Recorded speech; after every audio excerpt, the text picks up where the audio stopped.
It's helping underprivileged people all over the world receive money and funds that they need to survive. All of a sudden, like that clicked for her. I'm coming from a view that I think that it's better to harness energy more efficiently as a society. The ability for Bitcoin mining to actually make improvements in the damage that we're seeing to the environment right now. If you're too expensive, then you're not going to be able to continue to mine profitably over the long run. Like you want to push somebody out of their comfort zone, but there needs to be productive struggle. I trust machines to do math better than humans.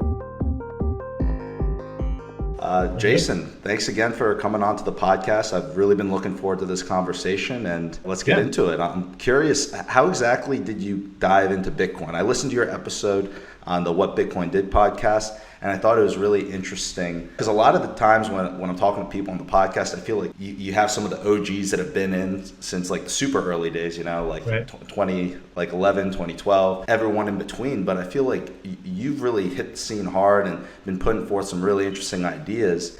And I mean, the way I understand it, you got in around like 2020. Yeah. So, I mean, first of all, Will, thank you for having me. Totally stoked to be here having this conversation and really looking forward to diving into like all of the different issues. So thanks for having me and setting this up. Yeah. I mean, my sort of original entry into Bitcoin, I'll even back it up a little bit, right? Like before I even knew what Bitcoin was, I had an experience in, I think it was 2012, where I said, oh, I should probably do this. And I figured out that the school that I was at was blocking anything with Bitcoin on the internet. So like I had to get in my car and drive to a McDonald's to get Wi-Fi. And I set up a slush pool account. And I was like, oh, I'm going to mine Bitcoin with my laptop. This is like in 2012. Oh, wow. So you could actually like mine Bitcoin with your laptop.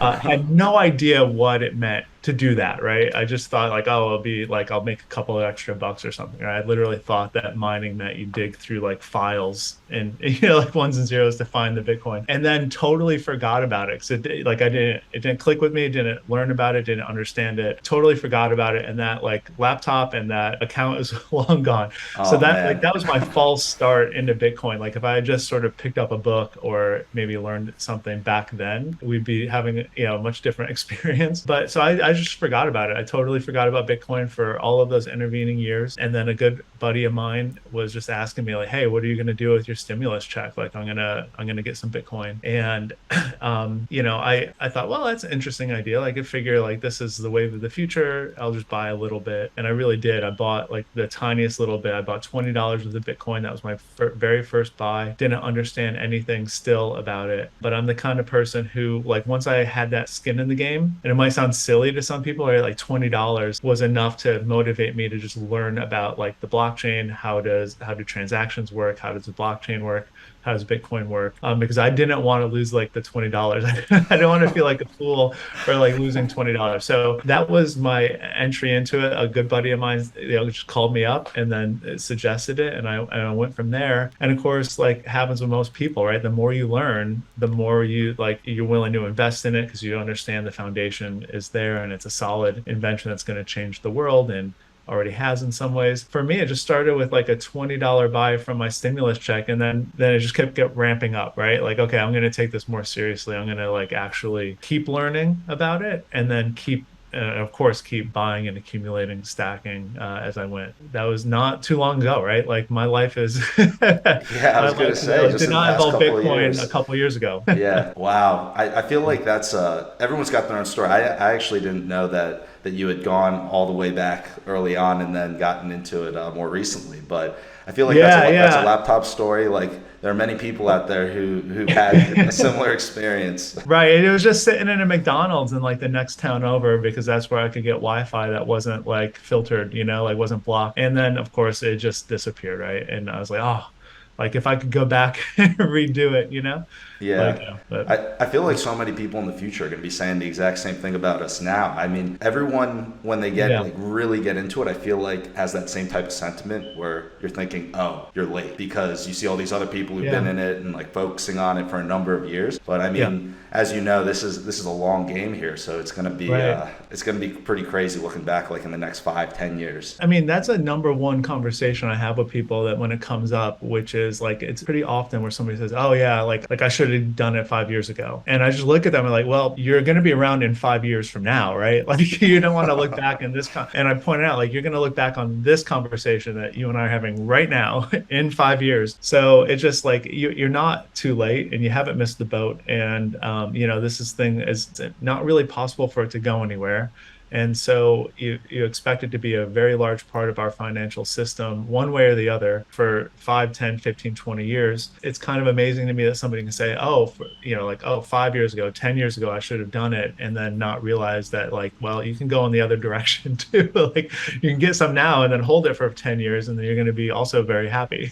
And so you've got a good background as a teacher as well. And so I think that that's something that, especially in an early industry, you need people out there who can communicate ideas, break it down. And with something as complicated as Bitcoin that ties into so many different subjects, I feel like that type of background is really important to help spread the message. And so when you're speaking with people about it, I'm just curious, like, how you go about it. Yeah. Maybe you take a different approach for different types of people. I don't know, but I'd be curious to hear how you've been going about that whole process, learning and then teaching. Yeah. So, I mean, obviously the learning side of it, just for me, like I'm the kind of person who, once they get interested in something, is going to dive all the way into it. So it's a blessing and a curse, right? Like I've just tunnel vision. And so like this Bitcoin right now is like in my sights, and I just want to learn as much as I can about it, and from all the different angles, right? Like you said, it intersects with so many different things, from politics to environment to investing and macro economics, and all of those things tie into it. So to really understand Bitcoin on a deep level, you have to understand at least the basics of like 12 different things, right? To understand how it plays in, because it really affects lots of things in the world. Like as a teacher, like I'm used to my background. I'm a high school math teacher. I've been doing that for 15,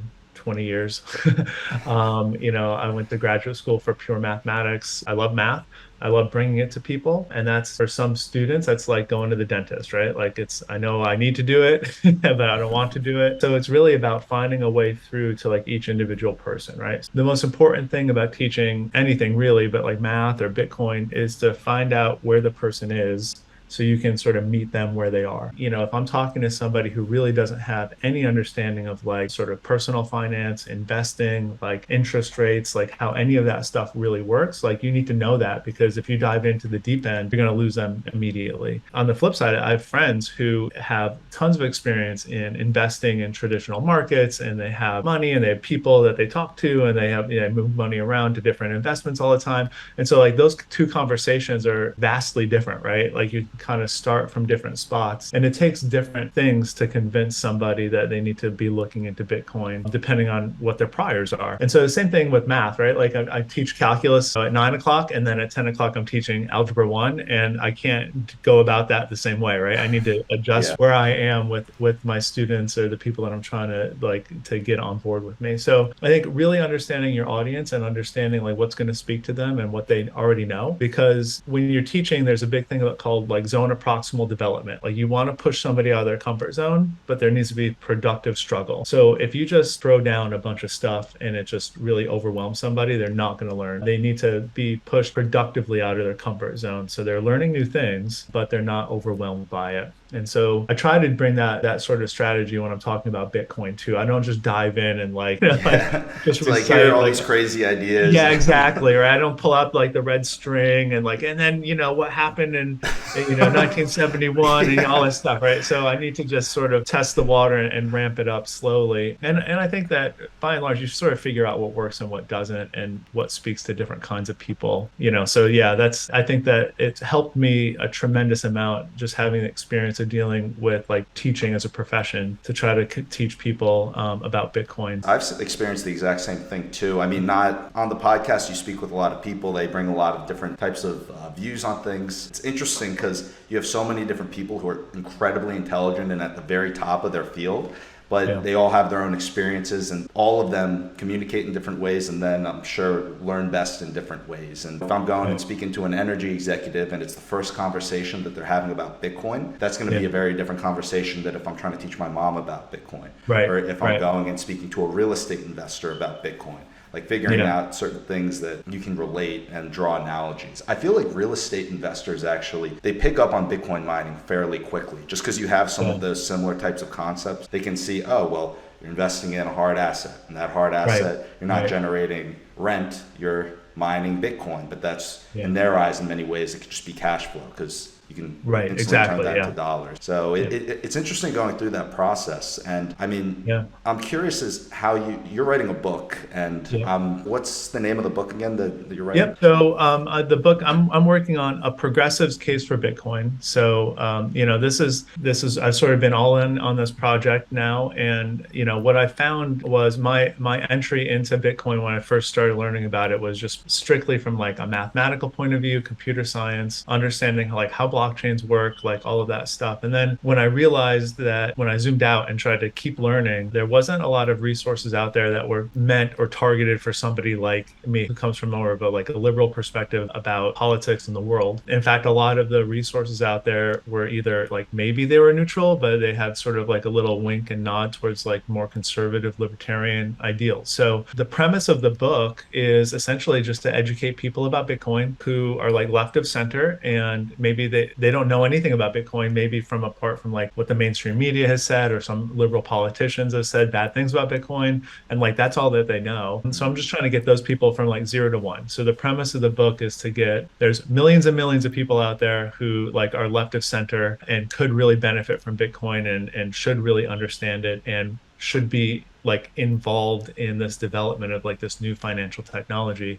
And so the goal of the book is just to try to get people interested, like have them get a conviction so they can continue their learning in a way that's more friendly to maybe their political viewpoint, because those resources are really hard to find otherwise. Yeah, Yeah. yeah. Well, that's one of the big things too, and I completely echo that sentiment. I feel like a lot of the ideas that you have within Bitcoin are naturally more attractive, like will naturally draw on a lot of like the libertarian type of Right. like political leaning. And so when you're going about and you've set out that goal to go and educate people who might be more left of center than the traditional person in Bitcoin today, how are you breaking that down? One of the big pieces that I think has stood out a lot that I've just with friends had fielded a lot of conversations about is the energy side. Because the only thing that they know is, oh, well, it's very wasteful. There's a lot of waste Right.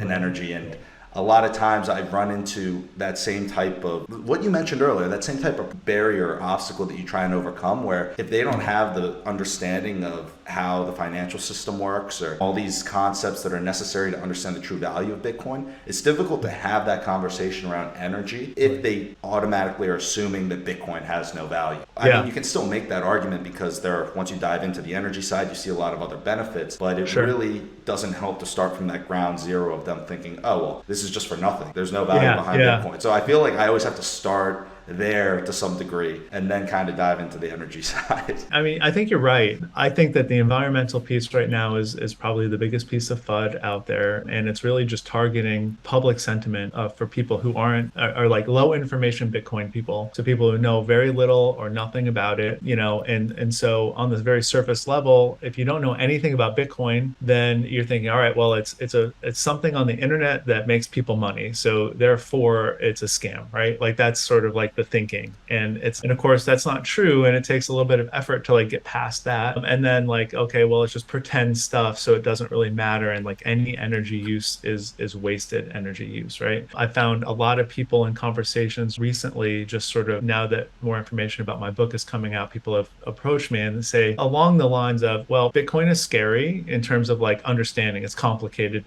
to understand, so Bitcoin is scary and I just keep waiting for it to go away. And so there's these people of usually of like a certain age bracket who think of Bitcoin like TikTok, right? It's something that other people care about. I don't need to worry about it. It's going to go away, and then it will be replaced by something else, and that will be equally valueless, like that kind of thing. So it's a long form conversation, is to get somebody to have an understanding that this is it's not something that's just going to go away. It's going to be part of our lives, whether you interact with it directly or indirectly for the next several decades. So I think that it's a next level conversation to have the energy discussion with somebody, which is who thinks about any energy consumption, any energy use is not worth it. Like it's bad for the environment, it's damaging to the environment. So we need to stop anything that uses energy, right? And then there's people out there who really think that way, right? And Yeah. especially if you think Bitcoin doesn't have any sort of underlying value, it just makes logical sense, right? If that's your starting point, then wasting energy on it is wasteful and it's damage to the environment. So I think you're right in saying step one is understanding what is the value, like what is the importance of Bitcoin, and then understanding that like things that are valuable take energy, and it's important. Like we need to use energy in a way to like solve these problems, and we talk about those. But you're not going to just say, all right, well, we can't use any energy at all. What you need to do is say, okay, well, how can I use good forms of energy? How can I incentivize further using good forms of energy? How can I, use less energy, make things more efficient? Like those are all good, reasonable things to talk about, right? Like those are important steps. You're just not wasting energy. You want to use it as efficiently as possible. You want to use it as green as possible. You want to incentivize more build out of green energy. All of those things are possible with Bitcoin on top of the underlying like financial technology, like the monetary technology that exists that is fundamentally better than like anything that we've ever had in our lifetime. And so that's a really complicated conversation. It's like a two-part thing, right? Like, what's the Yeah, value each of one's very Bitcoin? complicated. Yeah, exactly. Like why is it valuable in the first place? And it's okay to use energy on it. And then let's have a more nuanced conversation about what's the energy mix going into it? How can I improve that energy mix? Like those are all reasonable things to have, but like conversations to have. But it's not okay to just say, okay, well, it uses energy and therefore I'm done. I'm out. Like Yeah. that's not helpful. And because there's so many different avenues too, I feel like it's such a difficult question too. A lot of times people, once they know that you're in it, they'll want to, if they have some type of interest there, they'll probably want to talk about it. And then a Right. very common question is like, what is Bitcoin? Or why is Bitcoin valuable? And the thing is I feel like to explain that properly, you have to have such a broad amount of knowledge. You got to know your audience, and you got to find a way to teach it where they can follow you and you're not just dumping views on them. And I feel like that's a real difficult question. So, I mean, right here, like, let's say that you're Yeah. talking to someone and they're like, they understand the financial piece, but they're still kind of new to Bitcoin, like, but they have a Yeah. financial background. So let's say you're talking to a student, he's into investing or he knows about finance, he understands banking, how all that side works, but he really Right. doesn't really understand Bitcoin. He's like, Sure. I don't really get it. I haven't looked into it that much. Pretty much I know that it's bad for the environment and it and Yeah. but I don't really see it. I know the people that made money on it, but not too Yeah. much more. I guess how do you go about talking to someone like that? I think, like I'm even stepping back from that. If you think about somebody who's in my target audience, like a left of center person who doesn't know anything about Bitcoin, right? Like Yeah, that's probably a better question. Yeah, right? if you're talking to that type Yeah, of an like individual, how what do you go that about doing it? like what that person does know and knows deep in their heart, right, is that the current system is like messed up. And Hmm. so I think that like if you just pull like a liberal person off the street and just sort of ask them some questions, like they're going to tell you like, all right, well, there's like this inequality, that's a huge problem. The system is sort of rigged to favor the rich people. They get to sort of make their own rules and they get to do, they benefit from crises and all of these things. They understand that the system is not set up to like help normal people or regular people. And so like that's a real acute problem for like just an average typical like left of center person who like votes in America. That's a massive group. Yeah, I mean Right. That's a huge group of huge people who group. Yeah. understand that there's a problem. And I think that the best way to understand like the Bitcoin's potential is to say, for me, like learning about Bitcoin helped me better learn about that system, right? Like I went for years saying, oh, well, it takes money to make money, and like there's inequality problem, and like rich people just get richer, and like all of that stuff, which is true, but without really understanding like why, how does that work? Like how does inflation impact poor people versus rich people? How do like governments are able to like, or like corporations or banks are able to take advantage of like easy money policies by government? Like why is the government having like a monetary policy that's like easy easy or hard, and like when does it make that decision and why, and who does it benefit. Like you get to have a much more robust understanding of like why the system is broken, instead of just saying like, all right, well, the system's broken, and it's a very surface level thing, right? Well, we need to tax rich people more, and we need to solve these other problems of inequality. Instead of attacking the symptoms of broken system, we can actually start to like look under the hood and understand better like why our system is faltering and broken and like on a nice edge, and all of those things that are like happening right now as you and I talk. And I think that's a, for somebody who's politically minded and is of that mindset, it's not a far stretch to say, all right, well, Bitcoin is one option to understand like why those things are broken and in what way they are. And then understand that Bitcoin is an option that's sort of outside that system completely. So the metaphor that I've used is like liberal people who are just voting for politicians in the United States who are working within the system and just like turning the dials a little bit. They're trying to make things a little bit more fair for working people, or they're trying to make sure that like rich people pay their fair share of taxes. They're just turning the dials, and nobody's able to kind of zoom out and see that there's a whole other system that we might be able to adopt that is just like more fair from the beginning. So like there might be less need to turn those dials with like policies and different things like government actions and things like that if we just adopt this new policy, or like this whole new system that exists and is like almost ready to go. Like we're getting, Yeah. Bitcoin is sort of ramping up. And so I think that's a good segue for like most people in my target audience to say like,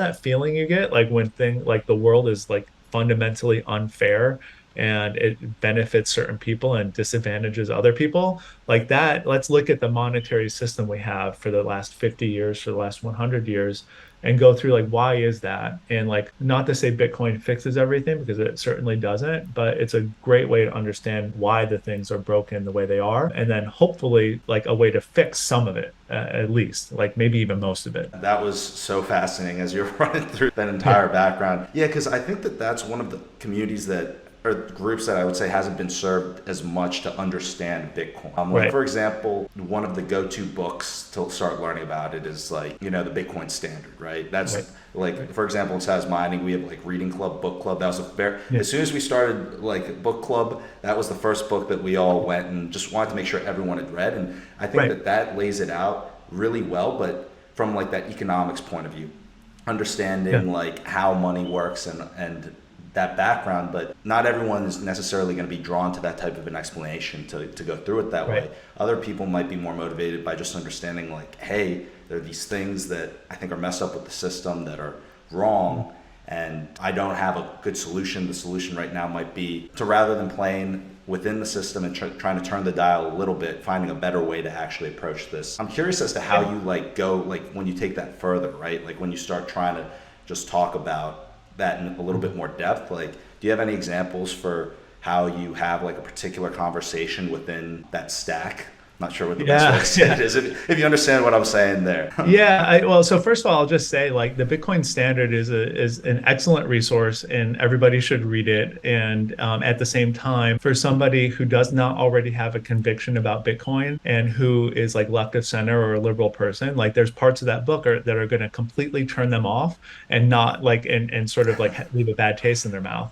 Yeah. And so like I was lucky enough to read the Bitcoin Standard when I already had a conviction about Bitcoin. Like I already believed in it. I already understood some of it. And, you're always learning, but I had a good understanding of it. Savidine talking, about sort of like modern art or something, it is not going to like upset me, but for somebody without a Bitcoin conviction already, that can really turn somebody off and like maybe leave a bad taste in their mouth about Bitcoin. So my book is a way, hopefully, to give them their first taste and say, hey, this is a book that describes Bitcoin and teaches you about Bitcoin that's going to sort of speak to your values. And I say like my book, hopefully my book is the first book that some people read, but not the last. And so like that, once you have that conviction, you go out and you explore different resources and things like that. So just to speak to like the Bitcoin Standard as an excellent resource, but it's not like the target audience isn't like the same as my target audience, right? Like Yeah. it's Oh, definitely. That was one which thing is I fine. noticed too. Like when I was Yeah. running through it, people were interpreting it in different ways. Like some people were just super gung ho. Yeah. This is the best book on Bitcoin ever. And then there are other people that they just weren't as excited. They're more excited by other Right. books that might have touched Right. on it. And Yeah. yeah, I mean, at the end of the day, if we want Bitcoin to spread, if we want the idea to grow and Yeah. capture the hearts and minds and build a better system, then you're going to That's right. need to have resources that people can learn from. Exactly. So you're just going to try to meet people where they are. And again, like, my view on Bitcoin is like one particular view. Like I don't like I'd be very happy to have like an apolitical view about Bitcoin. I don't think that the protocol isn't political at all. Like there's nothing Yeah. inherent political about it. I just think that there's a social layer around Bitcoin that is not very welcoming to like liberal people right now. And so like that's where I'm trying to step in and fill that void. But like ideally Bitcoin is, becomes like the internet, right? It would be weird to talk about like only Republicans using the internet, Yeah. right? So like that's the idea. Now to get back to your previous question, like how do you dig deeper, it goes back to what's going to speak to that person. How do you meet them where they are? And I've had lots of experience where my book is 10 chapters, and each one of them is sort of like, this is like chapter 5. This is a one path that I tried with some types of people. So you just sort of figure out what's a thing that speaks to somebody where they are. And I've tried many times like to push back. Somebody in my life who I was trying to convince to research about Bitcoin, and no matter what I tried, it was not helping. Like she wasn't buying it. She didn't. Elizabeth Warren had already told her it was bad for the environment. She wasn't hearing any of my explanations, wasn't interested in what I had to say. And then finally, like I was able to explain to her, like, hey, there's people who are like remitting money back to their home country. They're working in the United States, and like Western Union charges them a lot of money. And like they could do that same thing now and send money like seamlessly. It's not censored. The government can't take it. And it happens like for fractions of a penny. And like that's a really important use case for Bitcoin. It's helping like underprivileged people like all over the world receive money and funds that they need to survive. All of a sudden, like that clicked for her, right? I tried for months, all different sort of like explanations and conversations and arguments to get her to be interested in Bitcoin. But that was like the thing that clicked for her, right? So it's just a matter of like finding that little inroad for each person, or in the case of the book, right? Like I'm sort of laying it all out so you can find the piece that works for you. But hopefully, I mean, there's enough there, and it's so complicated that there's plenty of arguments to be made for why somebody who is like left of center progressive person would think that this is a valuable and worthwhile project and thing to invest in and thing to support. So you just got to keep digging.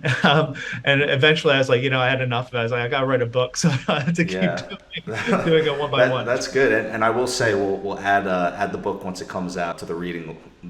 reading list for our book club. Sure. That's awesome. One thing that I really want to touch on with you during this conversation as well is the environmental piece, and this is something that at SAS Mining we've been extremely focused on, just trying to do like be a part of the education. And just personally, my views have completely changed. They've changed many times in having a lot of conversations with smart people who are involved in energy, who are involved in mining, who understand all the levers that can be pulled and how projects expand. And I'm coming from a view that I think that it's better to harness energy more efficiently as a society. As a society can harness more energy more efficiently, then you can improve the lives of people around the world in areas where if they couldn't access or harness energy, then the standard of living would be much lower. I think that the Bitcoin piece is a really interesting conversation because you have environmental conversation happening around it, and then you have what are the particulars when you're in the middle of a project and what's actually happening. So I'm curious as to like what you've noticed, or if there's anything that like how your views might have changed on it over time, and Sure. just seeing where we go with that. Sure, yeah. So I mean, I'll just say like the overall like the 10,000-foot view of your business model, which is to like host miners for people and like sort of say, here, if you come with us, we're going to give you the electricity that goes into your machine is going to be coming from like a sustainable, renewable, like green source. That's a business model that speaks to me just on a personal level. The buddy that called me up and orange pilled me and got me into Bitcoin, he and I both care about the environment, and he and I both would love to mine, and he and I are both very concerned about like, well, if we plug it in at home or we go somewhere else, like where's that energy coming from? It's actually something we really do care about. And so like the idea of like having somebody host a miner for us, and we know that energy that comes into that miner is green, like that's exactly what we wanted. And we like he and I talked about that many times before I even knew that SAS mining was a thing, right? Probably before, like while you had the idea, like we were talking about it, like, hey, I wish somebody would do this, right? And you guys are doing it. So there's a market and a demand for people who want to support Bitcoin and support the network and to secure the network by mining, but want to actually put their money where their mouth is and say like, yeah, I want to pay for green energy. I want to make sure that like the electricity going into my miner is sustainable. So I think that there's something to be said about the business model, which I really appreciate. And it's actually kind of fits exactly what my buddy and I were talking about like months and months before I even heard about it. So like kudos to you guys. I know that you guys are working really hard and like it's not easy work to like set up a mining company for sure. But that's exactly what we had wanted. More generally, I think you asked me how my views changed. And I think that before I started getting into Bitcoin, I was definitely of the mindset that you have to use less energy because like using energy pollutes the earth and pollutes the air and like uses up resources. So you like the answer is use less of it. And I think that thinking has evolved quite a bit just by sort of being exposed to these different ideas and learning about Bitcoin mining and understanding like some things are worth the energy and some things like actually require, you're not shutting off electricity to hospitals, right? Like things are important. So you have like everything that uses energy has like some sort of balance, right? Give and take. Like what's the benefit? What's the cost? And I think that I have a much more nuanced appreciation for like, well, not all energy use is just inherently bad, which is, I think, where I started, to be quite honest with you. And I think there's a lot of people that are still sort of in that camp, right? So to understand that like using energy like helps people build better lives. And certainly like in the case of Bitcoin, it helps people build like a sound monetary system that like we kind of need right now. So like that energy is like well used. It's a more delicate balance and conversation to say, well, how can we use that energy, like you said, as efficiently as possible, right? Like how can we do it without wasting energy, without wasting resources, and to do it in a more sustainable green way? It's not practical to say, oh, well, we're going to snap our finger and like everything is going to be wind and solar tomorrow, right? That's not realistic. So I think that there's ways to talk about moving away from fossil fuels gradually, maybe even or like as quickly as possible, but like not suddenly. And certainly maybe not even completely, depending on like, where people are and what they need and sort of where they are in the development. And so there's just a more nuanced conversation. That's the number one thing that has changed for me. So in being in Bitcoin is understanding like not all energy use is bad and like how can you have a nuanced conversation about what's the energy mix going into something, what's its value that's added to society or to people that live in that community, and then how can you move the dial, make it more green without sort of like snapping your fingers and breaking the whole system. I think that that's the interesting conversation, not like the all or nothing, like Yeah. people yelling at each other on the internet approach. Yeah, those conversations can really go off the rails quickly when Yes, social yes, media they gets do. involved. And that was actually one of the things that our president and chief operating officer Kent, who Yep. that's what drew him to this industry, right? He's a guy who's dedicated his career because he really cares about the climate issue, global warming. He's looking at that and he's like, what's the strongest lever that you have to pull? And then when he started diving into it, he started looking at, okay, well, to accelerate renewable energy, you have this new technology with mining that can make these other types of renewable energy sources viable, right? Yeah. With Bitcoin mining, it gets very technical very quickly, but it's just been on my mind a lot recently, which is this methane capture solution, Yes. which is Yep. all of a sudden this massively destructive greenhouse gas that over a 20-year time horizon has 84 times the warming effect of CO2. And Right. there's currently no economically viable solution to generate revenue from that. So we're just flaring it, trying to reduce emissions. Harnessing that and using that for mining, if that continues to take up a larger and larger portion of the total hash rate around the world, then all of a sudden proof of work can not only service and support Bitcoin, but it could actually pull the lever and make proof of work for Bitcoin, the Bitcoin network, carbon negative. I think Daniel Right. Batten's done some really interesting research on that. And obviously it's Yes. early days, but that is something that gets me very excited. And I'm interested to see how companies like Vespine, Crusoe, and others in that industry continue to scale and address that problem. It's like every party involved in that equation, it's like Yes. beneficial. Like clearly I'm Yeah. in that conversation. Yeah. And I think that's the interesting thing about Bitcoin mining, the ability for Bitcoin mining to actually make improvements in the damage that we're seeing to the environment right now, is that it provides a carrot instead of a stick, right? Like all of a sudden, you're incentivized through monetary incentives to actually mine and use that methane and like burn it off instead of just like relying on like regulations or like penalties from the government to say like, oh, you need to flare that methane at a certain rate or you're going to get fined.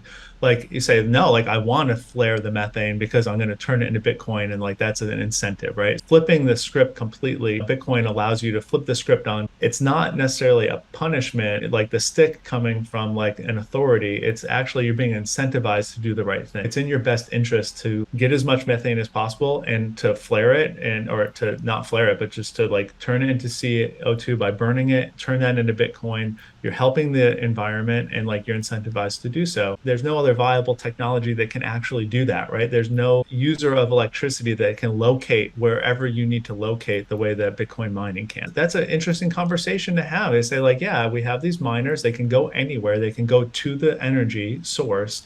And if it's the energy source is currently being wasted or like not used at all, and in the case of methane, you're just sort of letting it go out into the atmosphere, which is way more harmful than CO2. Like you actually make a productive use of it, right? There's not much a big difference between just burning it and like turning it into Bitcoin, except like you're incentivized to turn it into Bitcoin, right?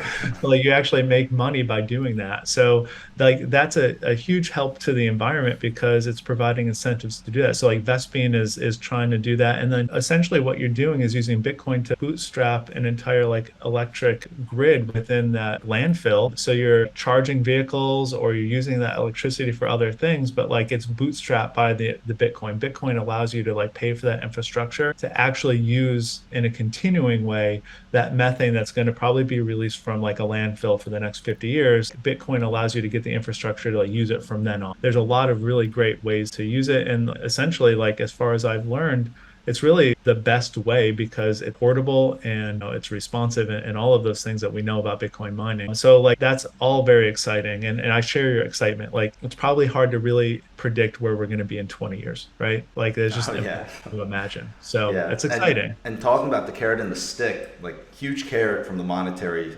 incentive Yep. of actually mining, creating new Bitcoin, but the stick is almost like the free market of the mining network, right? Because if you're too expensive, then you're not going to be able to continue to mine profitably over the long run.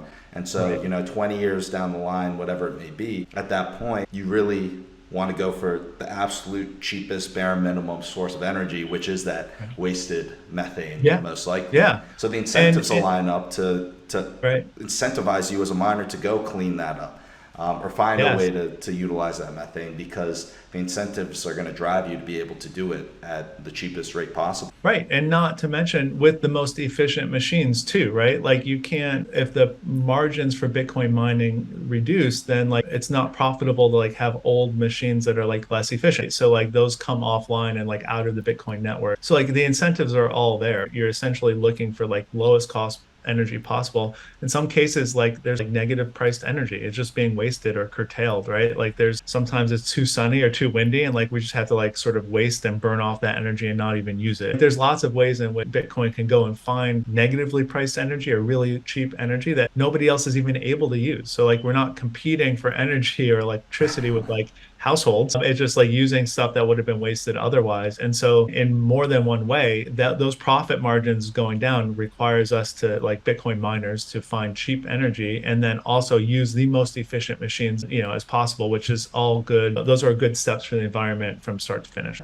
I think that the stat is something like for like 0.1% or like under a quarter of a percent of the wasted energy around the world, you could power the Yeah. entire Bitcoin network. You're And, right. and it goes after that wasted energy and after Yeah. those like new forms of to help bootstrap new energy assets. So I think I'm excited to see how the energy sector ends up responding. And as the mining industry becomes bigger and bigger and we go into eventually the next bull run within the market. Because I mean, when you look at it from like 2017, that bull market to then going into the bear and then things going absolutely crazy again, it's amazing to see how much changed between that period of time. And now that we're back down in this bear market, it's going to be Right. interesting to see what those new heights are and how much more mature the industry gets. Yeah, I agree. Like, it's exciting, right? So, like, we're right now we're sort of in this building phase, and like the market is down, and you can just see there's a feeling in the air of people just wanting to build and like do new things with Bitcoin and to like get set up for like the next stage. And I think a big part of that, not the only part, but a big part of that is like energy companies realizing like, geez, I need to probably get on this Bitcoin wagon and actually use my wasted energy and like sort of get miners behind the meter and all of these things in ways that like didn't exist. Like those conversations weren't happening 4 years ago.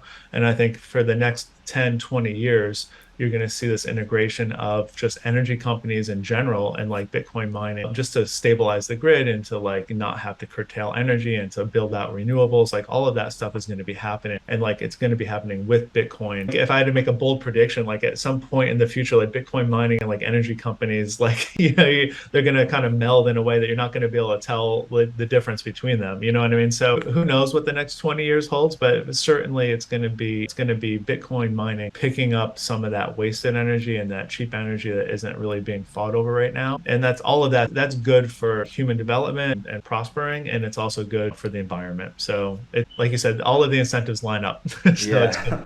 Yeah. yeah.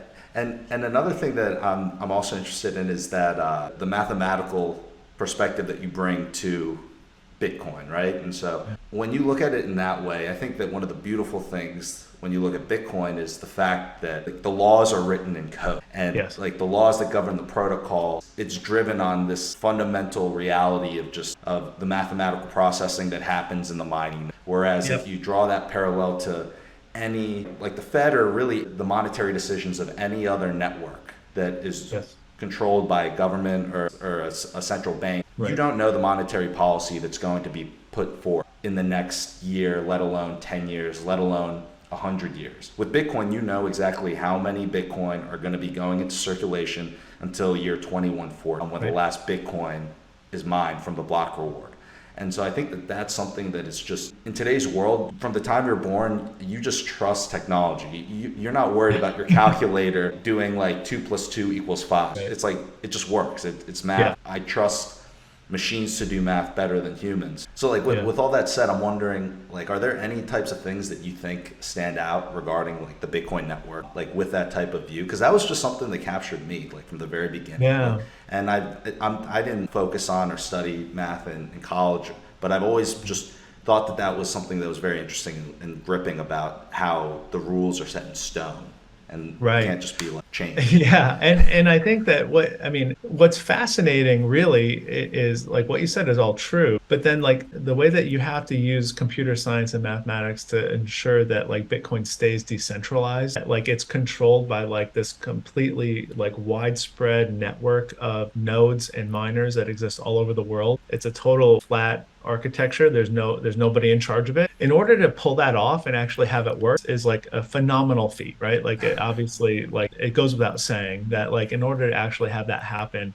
you need a lot of really complicated mathematics and computer science. And like there's like you're solving multiple problems with the invention of Bitcoin. It's an impressive feat, right? And so like the idea of Bitcoin being written in stone is true, but like you can also like appreciate the fact that like the way in which Bitcoin has to change when it decides to add like a new feature like a BIP or something, like there's a process that is involves like the whole non-hierarchical like network of nodes and operators and like in constituents within Bitcoin that is just fascinating to behold. So I think from the mathematical point of view, like I'm in awe just personally as like somebody who's like cares about math. The idea of like a SHA-256 algorithm being used for the purpose of like, showing doing proof of work and like with the difficulty adjustment. Like SHA-256 wasn't designed to like for Bitcoin, right? It was just the other tool that people had developed to like scramble stuff up. And like the idea that you have like this non-invertibility, which means like you're gonna know you can plug something into this function and you get an answer out,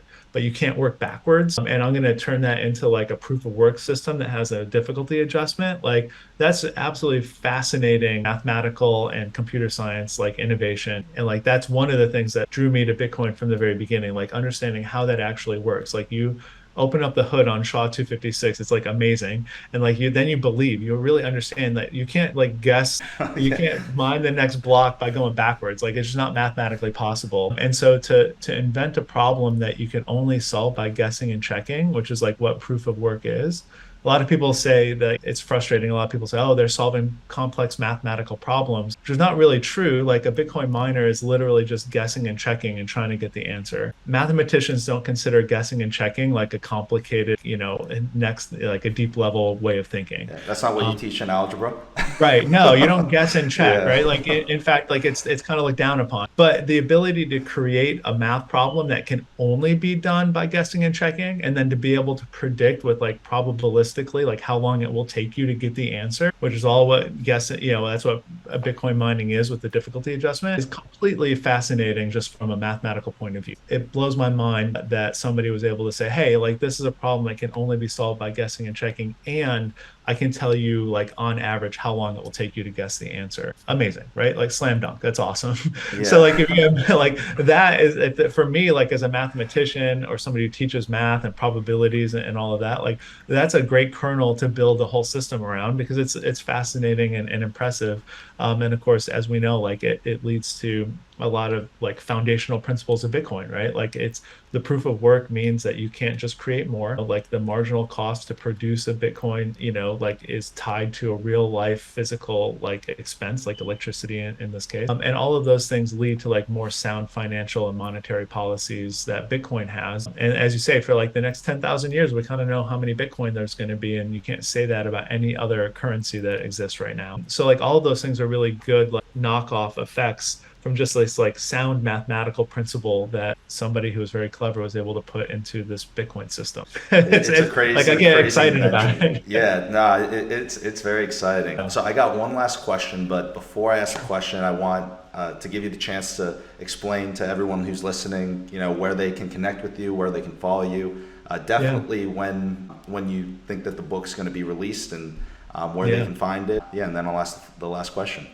Sure. So I think one of the best ways is just on Twitter. My handle is at C Jason Maier, Maier, and that you're going to sort of be able to see sort of some of my thinking about Bitcoin, and then maybe updates about the book. If you want to know more about the book specifically, you can go to bitcoinprogressive.com, and there you can see sort of a summary of the book, get updates about how far I am along, and then also pre-order if you're interested. Those are the two ways, either Twitter or the website bitcoinprogressive.com. My DMs are open. I'm happy to like interact with people and answer questions or sort of like field things if people have them. I'm happy to hear from people out there. So yeah, that's the way to get in touch and the way to follow my progress for sure. Yeah. So the last question here is what is one belief you hold to be true that the majority of people would disagree with you about? That's an interesting question. It's a very tough question. Yeah, it Feel is. It free to is. take. Well, I feel like a lot of the things we've talked about here, are I guess would qualify as something like that. A lot of Bitcoiner beliefs that the community holds. I would say Right. against the majority type thinking. Yeah. But Um, it is an interesting question to think. It kind of shows like ways in which you look at certain things. Because if the majority yeah. of people are disagreeing with something, then it's like you have a kernel or an insight that might. Here, I'll go with this. Although I probably have a lot of opinions that most people don't agree with. But my day job is I teach high school math, right? And so I've chosen a career in which I'm surrounded by teenagers all the time. And I think that out in the real world, like out in the majority opinions, like, teenagers get a pretty bad rap, especially nowadays. They're glued to their phones. They don't care about anything. They're self-absorbed and all of that. And I think that, like our world has a lot of problems that we need to solve, right? Like the environmental situation is one of them, but there's others. And I'll just say like dealing with teenagers day in and day out, I'll say like my opinion is like we're in good hands. Like they're gonna grow up. I deal with every day like very thoughtful, very inquisitive, very serious, young adults who are going to grow up and like lead this country and lead the world in positive ways. So I really do believe that. That's not every single person out there is going to be a leader, but I do think that I feel like as like Generation Z and like these young people grow up, they care about these problems and they care about learning how the world works in dynamic and interesting ways and not just being sort of spoon fed, and they're willing to push back against authority. And I think all of those things are what we need. I don't want to get too like deep in like fourth turning stuff, but I do think that the next generation, people who are teenagers and preteens right now, are going to be the ones who kind of fix some of the messes that we have. And so I'm hopeful that they're going to rise to that challenge. And I think I see it. I see it in my classroom, and I see it with the people that I'm surrounded with, like day in and day out. They have the ability to do that, and they want to do it, and they want to make the world a better place. So that gives me hope. And I think that hope is maybe just like a little bit unpopular, because most people just like to rag on teenagers. It's easy points, you know. But I think they're going to step up, and I'm confident and happy that we have them in our lives, and they're going to do good things. That's a great answer. Yeah, that's fascinating, and yeah, I do think that is something where I'm gonna butcher this quote, so I'm not gonna give the quote, but it was something along the lines of talking about how, oh, this next generation, they don't know what's going on, like they're gonna mess everything up. Like, when do you think that this was from? And it was from like multiple generations ago. Yeah, exactly, right. And so like that's honestly that's a generational thing that goes on forever, like in a loop, right? But I do think that, people in the baby boomer generation have made big messes that the people in my generation haven't fixed, but the people in the next generation will, and so that's what gives me hope. So I think that we're going to figure it out. That's my message, I guess. That's That's a my good message. unpopular thought. That's a good uplifting message to finish with. So thank you so much again for coming on for this episode. I'm definitely going to pick up the book when it comes out. I'm going to have to pick up some extra copies to make sure that I can pass it along to some friends. Because Yeah, I think that that's like a very good gift, just in general. Like if you have a good book that you think it'll improve someone's life and get them on a good path, and that's my go-to. So I'm going to make sure that I'm going to add your book to the list. Thank you, Will. I appreciate that, and it was great talking with you. It's an awesome conversation. Thanks. Yeah, thank you so much.